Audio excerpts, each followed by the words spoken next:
નમસ્કાર. આ તમે જોયું, તમને ખબર મળી કે નહીં કે નવનીત બાલદિયા તો હવે નેતા થઈ ગયા છે. મૂળે નવનીત બાલદિયા નેતા જીવત છે. પહેલા તો સરપંચે હતા અને ત્યારબાદ તેમના પરિવારમાંથી કોઈક સરપંચ હતું અને ત્યારબાદ એક ઘટના બની છે જેમાં તેમને મારવામાં આવે છે અને પછી હવે આ એક ઘટના અત્યારે ખૂબ ચર્ચામાં છે. જ્યારે સ્થાનિક સ્વરાજ્યની ચૂંટણી માથે છે ત્યારે કોળી સમાજના ખભેથી ઉતરીને નવનીત બાલદિયાએ કોંગ્રેસનો પંજો પકડી લીધો છે. અત્યારે નેતાનગરીમાં શું ચર્ચાઓ ચાલી રહી છે તેની આજે આપણે વાત કરવાના છે. કારણ કે નવનીત બાલદિયા જે કોળી સમાજમાં ખૂબ ચર્ચાતું નામ છે, ડિસેમ્બર જાન્યુઆરી મહિનામાં તમામ ડિજિટલ મીડિયાઓમાં તેમના જ નામના ન્યૂઝો ચાલતા હતા. તે હવે ફરી એકવાર ન્યૂઝમાં ચમકવા માટે તૈયાર છે. તેઓ નવનીત બાલદિયાની કોંગ્રેસમાં જોડાવાની સફર પર આજે આપણે વાત કરવી છે કે કેમ તેઓ કોંગ્રેસમાં જોડાયા, શું કામ જોડાયા હશે. આ તમામ પાસાઓ પર આપણે થોડી વાત કરીએ અને આશરો લઈએ રાજનીતિના વિશ્લેષકો શું કહી રહ્યા છે તેની.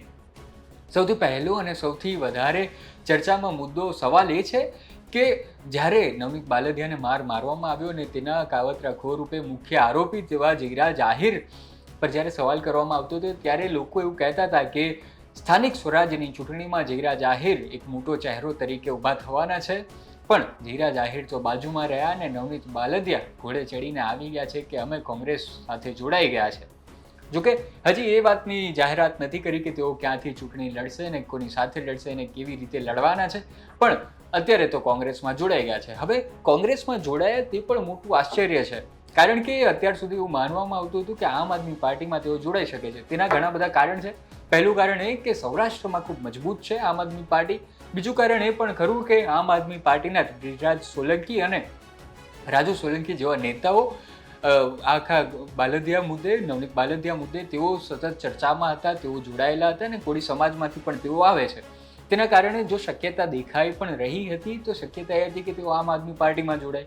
પણ પછી કોંગ્રેસમાં જોડનારું કોણ હશે? તો પછી અત્યારે એક નવો મુદ્દો અને નવો એક કિસ્સો યાદ આવે છે. જે ઘટના બની હતી ગાંધીનગરમાં. બજેટ સત્ર ચાલુ હતું ને તેમાં એક ધારાસભ્યને મળવા પહોંચ્યા હતા નવનીત બાલદિયા. એ ધારાસભ્યનું નામ કહું, તે ધારાસભ્યનું નામ છે વિમલ ચુડાસમા. તેમના કાર્યાલયે તેઓ પહોંચ્યા હતા અને ત્યાં આઈસ્ક્રીમ ખાતા ફોટા જોવા મળ્યા હતા. અને ત્યારબાદ હવે આપણી સામે આવે છે એક ચિત્ર જેમાં તેઓ કોંગ્રેસમાં જોડાઈ ગયા છે. હવે બીજું એક દ્રશ્ય એ પણ સામે આવે છે કે આ એ જ નવનીત બાલદિયા છે જેને ન્યાય અપાવવા માટે ભાજપના કોળી સમાજના ધારાસભ્યથી લઈને સાંસદ સુધીના જેટલા પણ કોળી સમાજના આગેવાનો છે તેઓ ત્યાં ગાંધીનગર ભેગા થયા હતા અને કહ્યું હતું કે અમારા યુવકને, અમારા સમાજના યુવકને ન્યાય અપાવો. આ એ જ નવનીત બાલદિયા હવે કોંગ્રેસનો દામન પકડી લીધો છે. ટૂંકમાં એ પણ જોવાનું રહ્યું કે કોંગ્રેસમાં આવવાથી કોંગ્રેસને કેટલો ફાયદો થવાનો છે અને ભાજપને શું કોઈ નુકસાન ખરું.